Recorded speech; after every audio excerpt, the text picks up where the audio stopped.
We are well overdue on doing another roof rack video because the product has changed probably 4 or 5 times since the first roof rack video we did years and years ago. So I'm going to show you what some of the changes are and why we've done them, and a bit of there's an installation guide on our website, an updated one, but I'll do a brief install guide too. So on the roof rack here, the big change, we used to have sort of a horseshoe cross sections. Now this is a box section, so we found it to be much stronger, and it comes pre-assembled, whereas before all our 3/4 roof racks you had to put together yourself.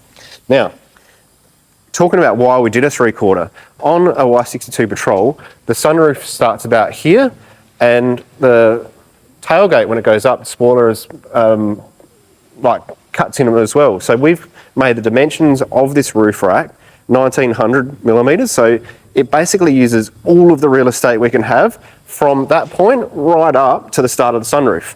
We'll talk about the bolt kits too, because we've changed that as well. Let's have a look.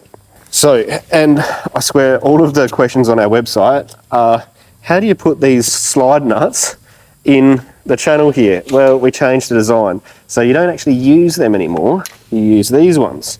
So this is our little half moon silver nut, and it goes in like that. And then you can slide them up and down as well. So that's what you're going to use when you get all your dash accessories that you want to fit to the roof rack too.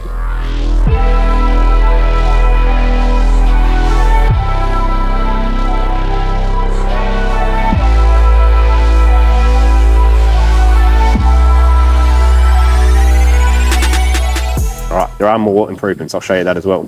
So the next thing I've been wanting to do for years with this roof rack is have an integrated light built into it. So the reason it's taken so long is because I wanted to select the best light for the job. Turns out it's the Steady. We offer it in both the 5000 and 2000 Kelvin, but my favorite is the 2000. So the lower the Kelvin number, the more yellow the light gets. I'll turn it on.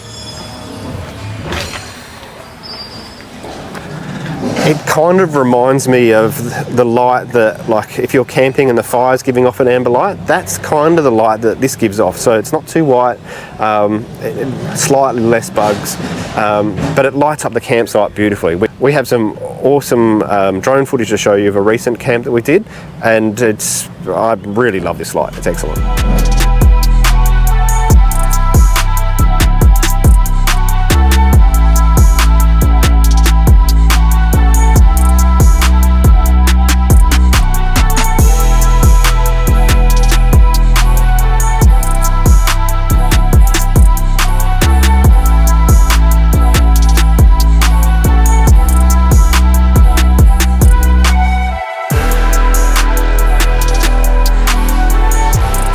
I don't know if you can appreciate it here, but there's a cutout here where the light goes, and you might see it from the back better. Basically, you can it's welded in a few little spots. You wouldn't even know it unless I told you, but if you're getting the light, you punch that out. If you're not getting the light, you leave it in. So on the TILs only, because they had roof racks on it or rails previously, you have to cut out this center hole to expose the other bolt hole here. So if you've got a TI, don't worry about it. TILs, you have to cut it out in the center.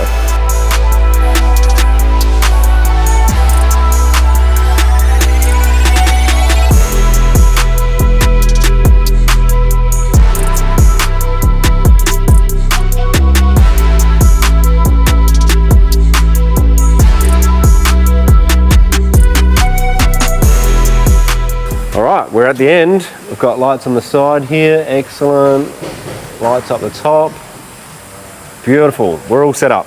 So we are constantly evolving this roof rack. Since we did that last video, we've had it all dynamically tested as well. So even though a roof of a Y62 can only take 100 kilos, we've done all the ratings for the roof rack at 130 kilos for dynamics. So that means like off-road use. People ask us all the time whether you can put a rooftop tent on there. Ooh, it would have to be a very light one. Pretty much I'd say no. So if I keep going through the frequently asked questions, probably the next most common question is, where do I put the wind deflector? It goes on the underside at the front. The next one is, what accessories fit? Well, of course, all the Dash Off-Road accessories fit. We've got 3 different Max Track styles of like mounting brackets and a whole bunch of other stuff. Do other brands fit? Well, maybe. If they go across 2 different slats, Probably not. But if it's just the same sort of slide nut going in one of the rails, yeah, it will probably work. Other questions? Awning brackets. If you've got a real light awning, we'll supply some, but they are quite light duty. Really, if you're going to get like a 180 awning, and I don't recommend 270 awnings because of the tailgate, you need to have a much stronger awning bracket. Generally, they'll come with the awning, but we don't sell them. That's what you get in the kit from us. I'm reiterating these little half moon slide nuts. If your installer did this for you, make sure you ask the installer for them. There's, I don't know, like a dozen or so that come in the pack, and sometimes they forget to hand them out when they do the install of the roof rack, and then you ring us and say, oh, can I get some more of these? Well, we shipped out a dozen of them already. Of course we'll look after you. All right, you're up to date with the Dash roof rack 3/4. We will do more instructions. They'll be up on the website very soon, but for now this is a bit of an insight what we've been doing. Thanks for watching. Yeah.